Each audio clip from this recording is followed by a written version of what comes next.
आपकी जन्मतिथि है 28 सितंबर 1994 और संशोधित टाइम जो है शाम को 7:34। जन्मस्थान प्रयागराज। तो ये भृगु संहिता से जो फलादेश आया है इसको सुन लीजिए। श्री शुक्रवाच भवेदेता द्वसी पत्री यज्जीवस्य महामते किम फलम जायते तस्य विस्तारेण वद प्रभो। भृगु संहिता में शुक्र और भृगु जी का संवाद है। मतलब शुक्र जी भृगु जी से प्रश्न करते हैं और भृगु जी उसका उत्तर देते हैं। उसी उत्तर में पूरा फलादेश निहित है। तो श्री शुक्र जी प्रश्न करते हैं कि हे बुद्धिमान भृगु जी, इस प्रकार की जन्मपत्री जिस बालक की हो उसे जीवन में क्या क्या फल प्राप्त होंगे, यह विस्तार पूर्वक वर्णन करें। इस प्रकार का प्रश्न शुक्र जी ने भृगु जी से किया।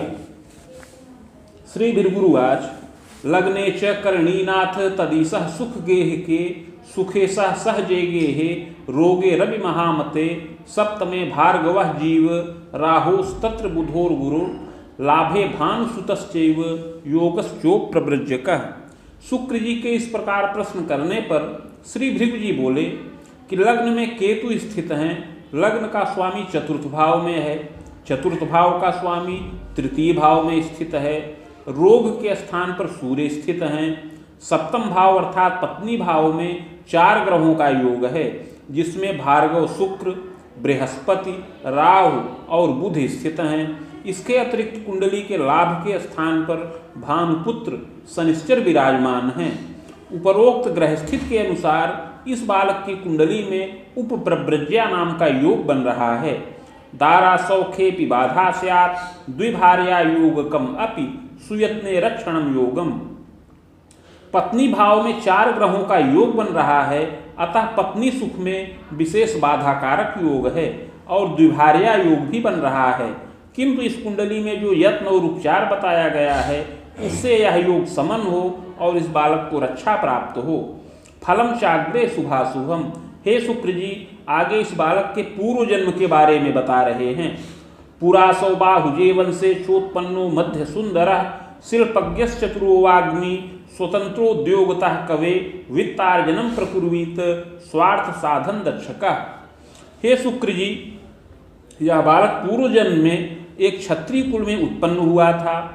उस समय मध्यम सुंदर रहा, मध्यम धनी मानी रहा और पैतृक ऐश्वर्य से युक्त रहा। इसके पिता उस समय स्वतंत्र उद्योग करते थे, उससे धनोपार्जन करते रहे।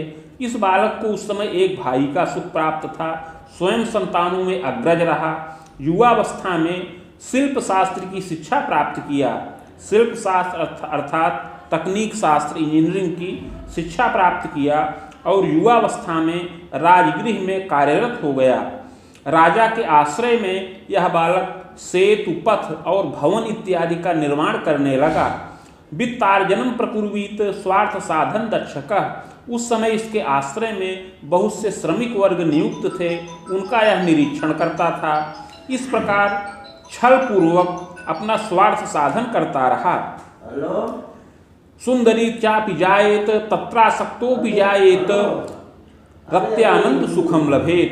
उस समय अपने आश्रय में एक लिपिक था, उसकी पत्नी बहुत सुंदरी थी। यह बालक उस लिपिक की पत्नी पर आसक्त हो गया और रत्यानंद सुख प्राप्त किया। भ्रूण श्राव मनेकंच कृतशीलस तपोधन। बार बार गर्भ रहने पर औषधियों को दे करके उसका गर्भपात किया। इस प्रकार बार बार औषधियों का सेवन करने से वह बंध्या हो गई। रहस्योद्घाटनम तात चात्मघातम प्रकारिता। जब यह रहस्य प्रकाशित हुआ तो वह लिपिक आत्मघात कर लिया। स्वतंत्रोद्योगकम तात कृतश्चैव पुनः पुनः अस्थानांतरणम तात जायते तु महामते सुखम मोदम लभेत बालः। किंतु यह रहस्य प्रकाश में नहीं आया। कालांतर में इस बालक का स्थानांतरण दूर हो गया और अन्यत्र जाकर के यह बालक पुनः राजा के आश्रय में धनमान का लाभ प्राप्त करने लगा। दारात्मज सुखम लाभम एवं चयु महामते। इस प्रकार विलंब से पत्नी और संतान इत्यादि का सुख प्राप्त किया। दाने यज्ञे व्रते प्रीतिकृत शीलस तपोधन। युवावस्था में बहुत धन संचित किया।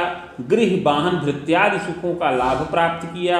इस प्रकार युवावस्था में सुखमय जीवन यापन करते हुए जब प्रौढ़ावस्था को प्राप्त हुआ तो दान यज्ञ परोपकार इत्यादि के कार्यों में रत हुआ एवं शुभाशुभम कर्म कृतांते निधनं गतः। इस प्रकार हे शुक्र जी, उस जन्म में शुभ और अशुभ दोनों प्रकार के कर्मों को करता हुआ यह बालक अंत में मृत्यु के वश में हो गया। भोगांते पुनः भोगार्थ मागतो वसुधातले चाधुना मानुषे देहे विप्रवंशे समुद्भवा। मृत्यु के पश्चात कर्मानुसार स्वर्ग व नरक दोनों प्राप्त किया। तत्पश्चात संचित कर्म का फल भोग करने के लिए पुनः पृथ्वी तल पर वापस आया और इस समय मनुष्य देह के अंतर्गत ब्राह्मण कुल में विप्र कुल में जन्म प्राप्त किया है। आश्विन मासे तमे पक्षे नवमी पर्वे बुधे दिने आर्द्राभे चांत पादे मेघ लग्नोदय कवे। हे शुक्र जी, इस समय इस बालक का जन्म आश्विन मास कृष्ण पक्ष नवमी तिथि बुधवार के दिन आर्द्रा नक्षत्र के चतुर्थ चरण में और मेष लग्न के उदय काल में हो। चोत्पन्न सुंदरो मध्य गोधूमश्च प्रभान्वितः संपुष्टः समोच्चोपि नातिस्थूलो न क्षीणकः। यह बालक मध्यम सुंदर शरीर का हो, गेहुआ रंग हो, प्रभापन्न हो, मध्यम पुष्ट शरीर का हो, औसत ऊंचा कद हो, न बहुत अधिक स्थूल हो और न बहुत अधिक क्षीण हो, मध्यम पुष्ट शरीर वाला हो। सुशील सोच ललाटोपी सुनासा चिबुकादिकम, सुंदर सिर हो, ऊंचा ललाट हो, सुंदर ग्रीवा वलय से युक्त हो, मुखाधरादिकम सौम्यम सुनेत्रो भ्रिकुटी शुभा, मुख अधर इत्यादि शोभनीय हो, सुंदर नेत्र हो, नेत्र विशाल हो, पाद हस्तादिकम सौम्यम अपरांगम यथाक्रमम, हाथ पैर आदि की बनावट सुंदर हो, शरीर के अन्य अंग यथा योग्य हो। बाले क्लेशम तथा तापम प्रथमे राम वर्ष के ऋपुवर्षे महाप्राज्ञे ग्रहे रुद्रे च द्वादशे शीतश्लेष्म प्रतिस्याय व्रणज्वरादिकम भयम। बाल्यावस्था में इस बालक को कुछ शारीरिक कष्ट प्राप्त होने का योग बन रहा है। कुंडली में सप्तम भाव में पापक ग्रहों की अधिकता के प्रभाव से बाल्यावस्था में शीत जनित विकार बार बार उत्पन्न हो, सर्दी जुकाम व्रण ज्वर इत्यादि से कष्ट प्राप्त होने का योग है। बाल्यावस्था में पहले वर्ष में, तीसरे वर्ष में, चौथे, छठवें, नौवें, 11वें और 12वें वर्ष में कुछ कष्टित होने का योग बन रहा है, किंतु यत्न पूर्वक रक्षित हो और यह बालक दीर्घ जीवन का लाभ प्राप्त करने वाला होए। पैतृक ऐश्वर्य युक्तोपि सहजम च त्रयांतरम, यह बालक पैतृक ऐश्वर्य से युक्त हो। पैतृक ऐश्वर्य अर्थात कृषि योग्य भूमि, बाग, गृह इत्यादि का सुख प्राप्त हो, जो पितामह और पिता के द्वारा संचित की जाए, उस पैतृक ऐश्वर्य का लाभ इस बालक को प्राप्त हो। सहजम च त्रयांतरम, इस बालक को 3 भाइयों का सुख प्राप्त होने का योग है। सहजावेदकम सौख्यम, और 4 बहन का सुख प्राप्त होने का योग बन रहा है। धनी मानी च मध्यमा, और धनी मानी प्रतिष्ठित कुल में इसका जन्म प्राप्त हो। मातृ पितृ सुखम पूर्णम खबेदूर्ध्वम च संभवम, माता पिता का भी पूर्ण सुख इस बालक को प्राप्त होने का योग है, जो अपनी 40 वर्ष की अवस्था से अधिक ही रहे। जायते तु महाप्राज्ञ पितुश्चैव पुनः पुनः वित्तार्जनम प्रकुर्वीत कुले चैवाग्रगण्यकः। इस बालक के पिता बड़े कर्मण्य, साधु सेवी, प्रतापी और जनमानस में विख्यात हों, अपनी भुजाओं से धनोपार्जन करें और परिवार का पालन पोषण बड़ी कुशलता से करें। सुशीला जननी चैव गृहे कार्ये सुदक्षका, इसके अतिरिक्त अपनी माता भी सुशीला हो, गृह कार्य में सुदक्ष हो और पतिभक्ता हो। रुग्णा किंतु शरीरेण अस्थि मज्जा विकारता, किंतु माता को अवश्य ही अस्थि और मज्जा का विकार प्राप्त होने का योग है। पितुः क्लेशम तथा तापम हृदयम चापि दुर्बलम, इसके अतिरिक्त पिता को हृदय दुर्बलता, हृदयाघात, पक्षाघात इत्यादि रोगों से प्रौढ़ावस्था और वृद्धावस्था के काल में कष्ट प्राप्त हो। मातृ पितृ सकाशेन केवलैक सुखम चिरम, जब यह बालक 32 वर्ष की अवस्था का हो जाए तो माता या पिता में से किसी एक का शोक होने का योग बन रहा है। पितृव्ययिक सुखम योगम तथास्तु न सुखम चिरम। ग्रह योगानुसार पिता के एक भाई हों किंतु वह असमय में ही मृत्यु के वश में हो जाएं, उनका चिरकाल तक सुख न प्राप्त हो। मातुलद्वय योगोपि मातु स्वसात शरांतरम। ग्रह योगानुसार इस बालक को 2 मामा का सुख प्राप्त हो और 4 अथवा 5 तक मौसी का सुख प्राप्त होने का योग है। मामा कितने हैं? 2 हैं। मौसी? हाँ ठीक है। द्वित्रिभाषा परिज्ञानम योग्यता स्नातकम लभेत विधि शास्त्रम कृतम ज्ञानम स्वतंत्रोद्योगतः कवे वित्तार्जनम प्रकुर्वीत गृह वाहन सौख्यकम। हे सुक्रिय, यह बालक मेधावी हो, कर्मण्य हो, वाक्पटु हो और सरल विचार का हो, देवता धर्म व्रत तीर्थ में प्रीति करने वाला हो, माता पिता स्वजनों का आदर करे और युवावस्था के प्रारंभिक काल में मध्यम योग्यता का लाभ प्राप्त करने वाला होए। द्वित्रिभाषा परिज्ञानम योग्यता स्नातकम लभेत। यह बालक अपनी मातृभाषा एवं अन्य भाषाओं का ज्ञान प्राप्त करे, इसके अतिरिक्त कला साहित्य आदि विषयों का अध्ययन करे और स्नातक के समान योग्यता का लाभ 23 वर्ष की अवस्था के अंतर्गत प्राप्त करने वाला हो। विधि शास्त्रम कृतम ज्ञानम। इसके अतिरिक्त विधि शास्त्र अर्थात कानून शास्त्र का, न्याय शास्त्र का भी यह बालक ज्ञान प्राप्त करने वाला होए। LLB हो गया? हाँ तो कंफर्म है, ठीक है, कुंडली सही है। विधि शास्त्रम कृतम ज्ञानम स्वतंत्रोद्योगतः कवे स्वभुजायम प्रकुर्वीत।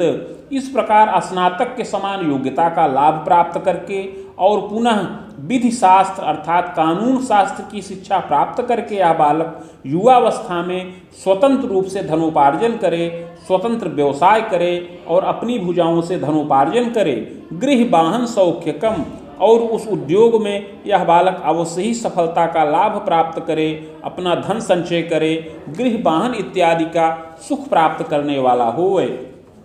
शैलपाषाण कम तात चोद्योगम कृतवानपि कृतशीलो महाप्राज्ञ क्रय विक्रय कार्यकम प्रतिष्ठान सुनिर्माणम जायते तु महामते सुखम मोदम लभेच्चैव। युवावस्था में यह बालक 26 वर्ष की अवस्था के पश्चात से ही धनोपार्जन करने लगे। इस प्रकार 26 से लेकर 28 वर्ष की अवस्था में, 28 से लेकर 32 वर्ष की अवस्था में यह बालक उद्योग करे। विशेष करके शैल अर्थात पत्थर का उद्योग, पाषाण का उद्योग, इस प्रकार का उद्योग करने का योग है। क्रय विक्रय जनित कार्यों को संपन्न करे, प्रतिष्ठान फर्म फैक्ट्री इत्यादि का निर्माण करे। इसके अतिरिक्त यह बालक विद्यालयम सुनिर्माणम जायते शापि यौवने। युवावस्था में 42 वर्ष की अवस्था के पश्चात और भी उद्योग वृद्धि करने वाला हो, महाविद्यालय इत्यादि का निर्माण करे। इसके अतिरिक्त खनिज पदार्थ का उद्योग भी यह बालक करने वाला होए। सुखम मोदम लभेच्चैव जायते नात्र संशय। इस प्रकार युवावस्था में अपनी भुजाओं से नित्य धनोपार्जन करे और अपना कोष स्थिर करे। शत्रुमर्दी प्रतापी स्यात् राजनीतो रतो यदा। शत्रुमर्दी हो, निडर हो और विलंब से राजनीति में भी कार्यरत हो, राजनीति में भी मध्यम पद और प्रतिष्ठा का लाभ प्राप्त करने का योग है। मितव्ययी विलासी स्यात् धर्मे देवे द्विजे रतः। ये राजनीति कितने साल में है? राजनीति वाला 42 के बाद। अच्छा 42 के बाद राजनीति में है। असंयमी विलासी स्यात् नैव स्थिर मतिर्यदा। किंतु इन तमाम गुणों के बाद कुछ दुर्गुण भी इस बालक के अंदर रहे। जैसे यह बालक असंयमी हो, कुछ विलासी प्रकृति का हो और अस्थिर बुद्धि का होए। दुराग्रहेण युक्तस्य किंचित तीक्ष्ण स्वभाव का।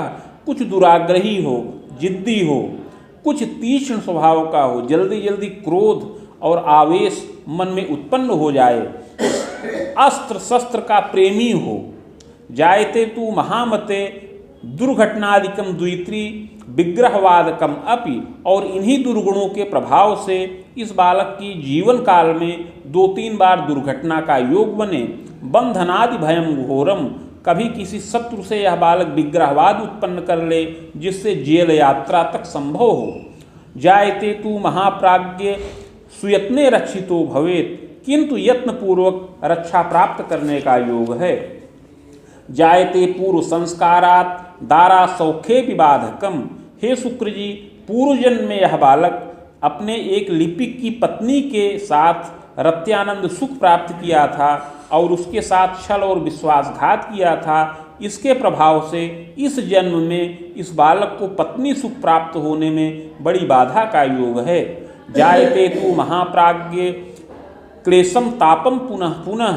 पत्नी सुख प्राप्त होने में बड़ा ही विलंब का योग है और पत्नी सुख प्राप्त हो जाने के बाद भी उसमें बार बार विघ्न और क्लेश प्राप्त होने का योग बन रहा है। प्रचुरोन्नति कर्ता स्यात् धनमान युतान्वितः। यद्यपि यह बालक कार्य क्षेत्र में तो बहुत कुशल हो, प्रचुर उन्नति करे, जनमानस में विख्यात हो, लोकदक्ष हो और विविध प्रकार से सुख और मोद का लाभ प्राप्त करे, किंतु पारिवारिक क्लेश इसको बार बार प्राप्त होता रहे। मनः क्लेशी सुखम तात आमोदर विकारकम। युवावस्था में मानसिक कष्ट, पेट से जुड़ा हुआ विकार और तंत्रिका का रोग भी उपस्थित होने का योग है। पादे क्लेशम महाप्राज्ञ।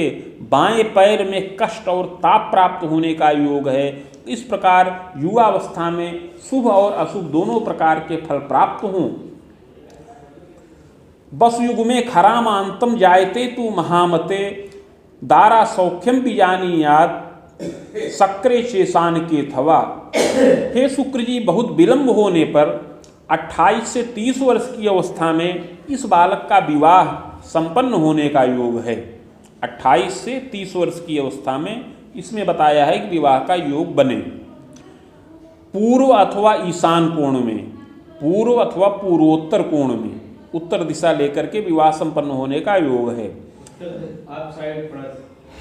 सुंदरी विदुषी चेयम पतिभक्ता प्रियम वदा गृहे कार्ये सुदक्षा स्यात् स्वभुजायम प्रकारिणी।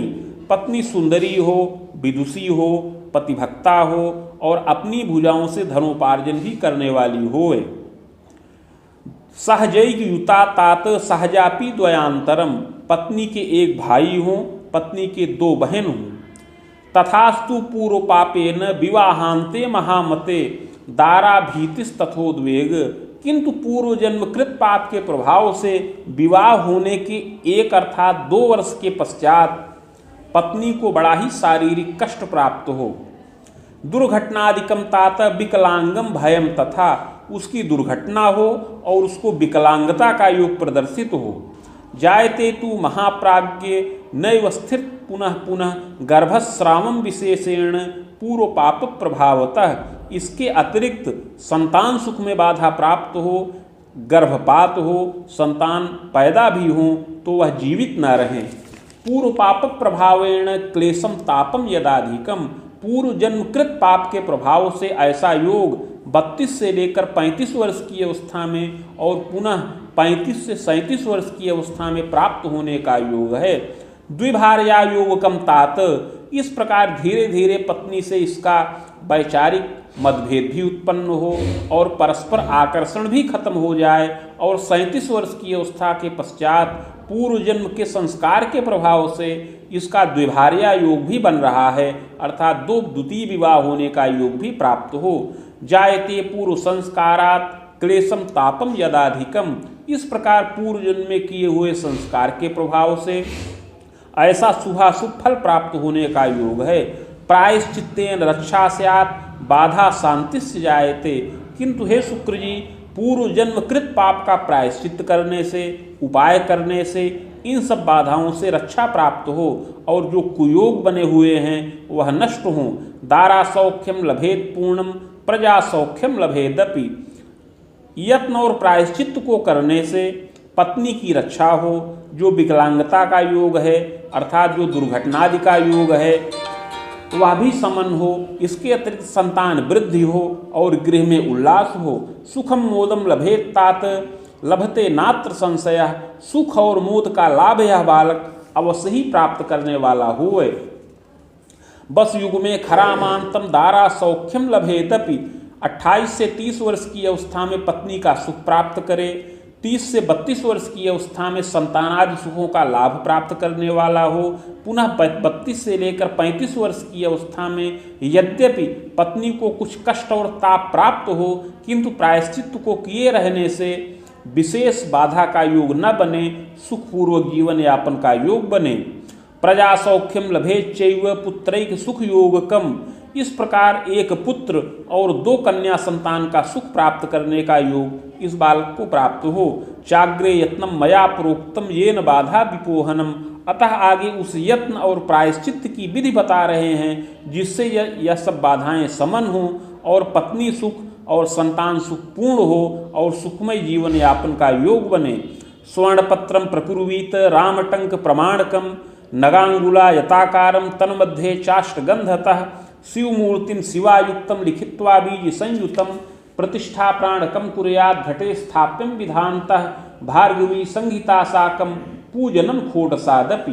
हे शुक्र जी, 3 टंक अर्थात 9 ग्राम सुवर्ण का पत्र बनाया जाए जो 7 अंगुल का आयताकार हो। उस पत्र के मध्य में अष्टगंध के द्वारा शिव और पार्वती जी की मूर्ति बीज सहित लिखकर कलश पर स्थापन करें। समीप में भृगु संहिता के 1 सहस्त्र पत्रों का स्थापन करके खोडसोपचार पूजन किया जाए।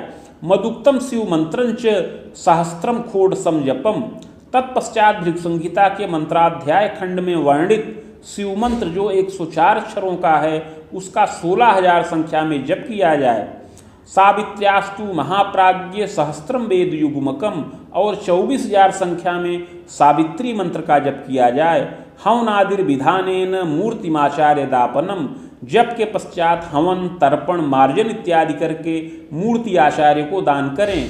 पुष्पराजम धृतम रत्नम मौक्तिकम धारणम, तथा इस यत्न और प्रायश्चित्त को करने के उपरांत यह बालक पुखराज और मोती नामक रत्न धारण करे। यत्नोक्ते पूर्व पापंच समनम सर्व सुखम लभेत, इस प्रकार का यत्न करके अगर यह बालक विवाहादि कार्य को संपन्न करे तो इसका विवाहादि कार्य सफल हो और पत्नी सुख पूर्ण हो, संतानादि सुखों का लाभ प्राप्त हो और युवावस्था में विविध प्रकार से उन्नति का योग बने। जायते तु महाप्राज्ञ सुखम मोदम लभेदपि, और यह बालक युवावस्था में धन मान का लाभ प्राप्त करे और विविध प्रकार से उन्नति करता रहे। खतरकांतम महाप्राज्ञ सुखम मोदम लभेदपि, युवावस्था और प्रौढ़ावस्था को मिला करके यह बालक 60 वर्ष की अवस्था तक अपनी भुजाओं से धनोपार्जन करने वाला होए। चाग्रेतु विविधोत्थानम कृतशीलस तपोधन, अपनी जब 60 वर्ष की अवस्था पूर्ण हो जाए तो इसके पश्चात आगे संतान के द्वारा उत्थान और प्रगति का योग बने। रिपु सप्तांतरम स्वायु खंडितम जायते ध्रुवम, इस प्रकार 76 वर्ष की अवस्था में इस बालक की आयु खंडित होने का योग है। भूयस्य बाहुजेवन से जनिता कर्म योगतः, और मृत्यु के पश्चात अगला जन्म बाहुज कुल में क्षत्रिय कुल में प्राप्त हो सत असत कर्मों के अनुसार। इति भृगु संहितायाम फलम समाप्तम।